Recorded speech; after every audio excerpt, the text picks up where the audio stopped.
এই সেই অগ্নিকন্যা। আমরা বৈষম্য বিরোধী ছাত্র আন্দোলনে যে অগ্নিকন্যাকে সবসময় সোশ্যাল মিডিয়াতে দেখেছি, সে বিভিন্ন সময় সে অনেক মুহা করে অনেক কথা বলছে, অনেক পুলিশের সাথে, প্রশাসনিক মানুষের সাথে। বাংলাদেশ পুলিশ ওর মুচলেকা দেওয়ার পরে বাংলাদেশ পুলিশ স্বীকার করবে আমরা এগুলা করছিলাম, আমরা এগুলা মেয়েদেরকে বলে ঠান্ডা করছিলাম। সেনাবাহিনী আসার পরে আমরা ঘুরে গেছি। আমি কি বোকাচোদা নাকি আমার কপালে বোকাচোদা লেখা আছে?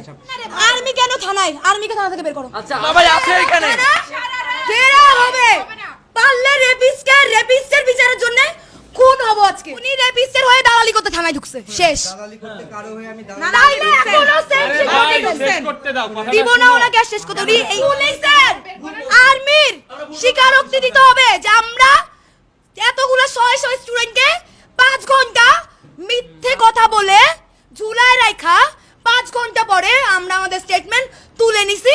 আমরা জানি আমরা তো অপরাধ, কিন্তু কথার খেলাফ করছি, মানুষের বিশ্বাস নিয়ে আবার আমাদের উচিত আইন শৃঙ্খলা বাহিনীকে সহায়তা করা এবং তাদের কাজ তাদের মতন করতে দেওয়া। কোনো আইন শৃঙ্খলা বাহিনীর উপর এভাবে বেয়াদবিমুখী কথাবার্তা বলা যাবে না, এগুলো আপত্তিকর ঘটনা। এবং মানুষের সাথে আমরা আলাপ করে জানতে পারছি যে তারাও এই ঘটনাকে তীব্র নিন্দা জানিয়েছে, সাধারণ জনগণ, সাধারণ মানুষ। আচ্ছা, এখন 10টা মেয়ে তাকে 10 মিনিটের জন্য মারবে, এটা থানা আপনাকে ভার্ডিক্ট দিচ্ছে, ঠিক আছে?